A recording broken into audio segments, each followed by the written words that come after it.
Hello, my name is Henry O. It is my pleasure to welcome you to online comprehensive English class. Our topic for today is the grammatical functions of a noun.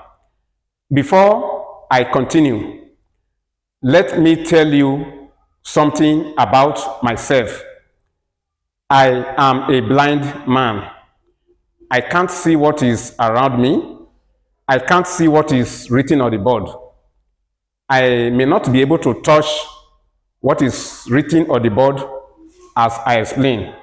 So, you fix your eyes on the board while you listen as I explain. Bear with me, please. Back to the topic for today. The grammatical functions of a noun.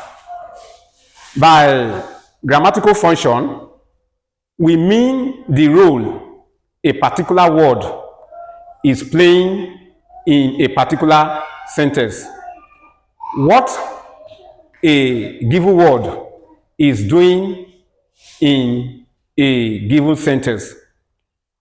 Is it showing the action performed in the sentence?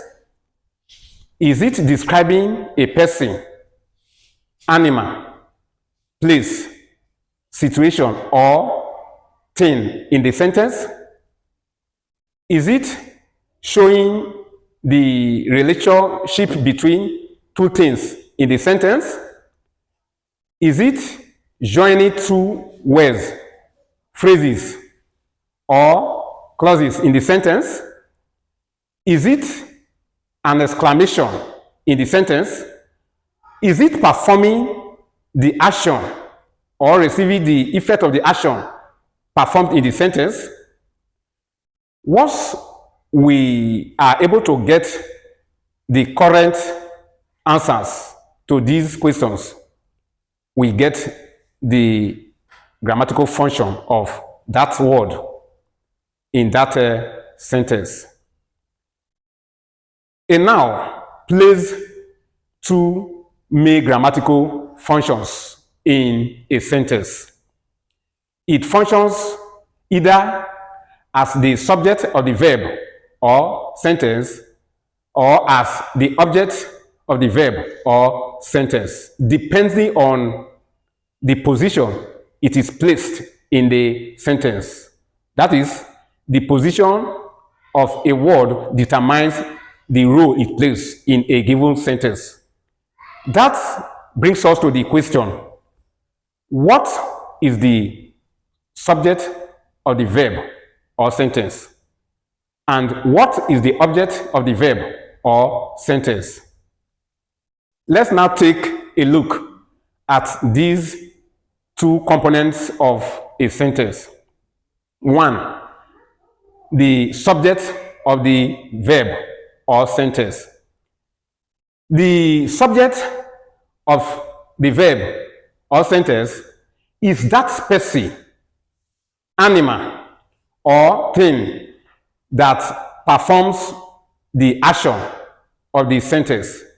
That is, the doer of the action of the sentence. Let's take a look at sentences 1 and 2 on the board. Sentence 1.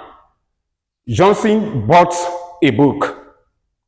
An action was performed here, and that is bought, the past tense of buy.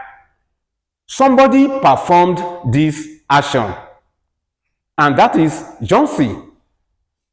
Therefore, Johnson is the subject of the verb bought in this sentence, and Johnson is a noun.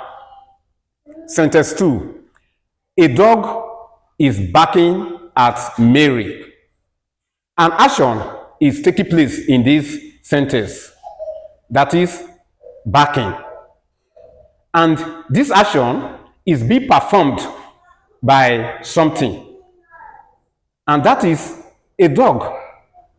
Therefore, dog is the subject of the verb backing in this sentence because that is the doer of the action. Sometimes the subject is not necessarily performing any action or receiving the effect of any action performed by a subject. It may be the person, animal, place, or thing that the subject is giving information about. Let's take a look at sentences 3 and 4. Sentence 3. Peter is here. Peter is the subject in this sentence, but he is not performing any action. Neither is he receiving the effect of any action performed by any subject. The sentence is just telling us something about him. Sentence 4. This table is large. Table is the subject of this sentence, but it is not performing any action or receiving the effect of any action performed here. The sentence is just describing it. Now to the second grammatical function of a noun, and that is the object of the verb or sentence. The object of the verb or sentence is that person, animal, place, or thing that receives the effect of the action performed by the subject. Let's go back to the first two sentences.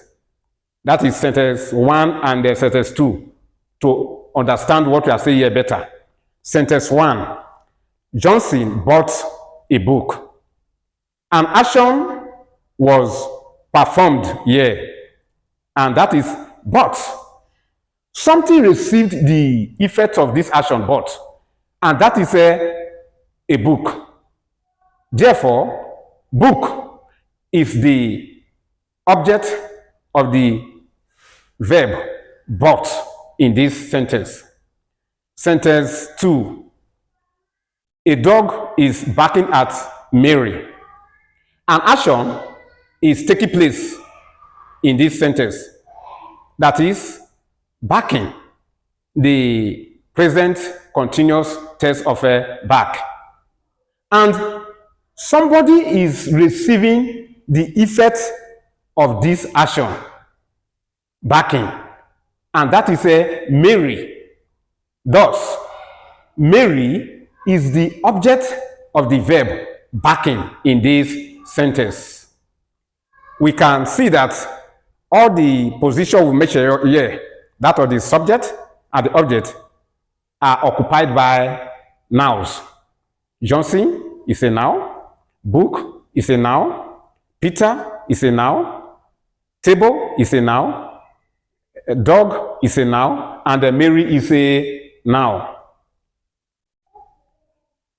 And Mary is a noun. If you were asked in an examination situation, what is the grammatical name of Johnson in sentence 1? That question is simply asking you to identify the word class or part of speech to which Johnson belongs. Your answer will be, it is a noun. You get it right. If you were asked, what is its grammatical function in the sentence? The examiner simply wants you to tell him or her the role Johnson is playing in the sentence. Your answer will be subject of the verb, but. You are right. In the same vein, if you were asked, what is the grammatical name of book in sentence 1. That question simply requires you to identify the word class or part of speech to which book belongs, whether it is a noun, pronoun, verb, adverb, adjective, preposition, conjunction, or interjection. So your answer will be, it is a noun. If you were asked, what is its grammatical function in the sentence? The examiner simply wants you to tell him or her the role book is playing in this sentence, going by the position it is occupying. Your answer will be object of the verb but. You are right. Again, if you were asked, what is the grammatical name of dog in sentence 2? The question simply wants you to identify the word class or part of speech to which dog belongs. So, your answer would be, it is a noun. If you were asked, what is its grammatical function in the sentence? Your answer will be, it is the subject of the verb backing. Okay? Subject of the verb backing. In the same vein, if you were asked, what is the grammatical name of Mary in sentence 2? Your answer will be, it is a noun. Again, if you were asked, what is its grammatical function in the sentence? Your answer would be object of the verb backing. As simple as that. This is where we will draw the curtain for today. Thanks for being there. If you are not there, I cannot be here. Subscribe to my channel so that you can get notification whenever I drop a video. Like this video. Share this video with others. Drop a comment in the comment section and follow me on YouTube, Pinterest, Instagram, or Facebook from 4 to 5 p.m. every Friday. God bless you.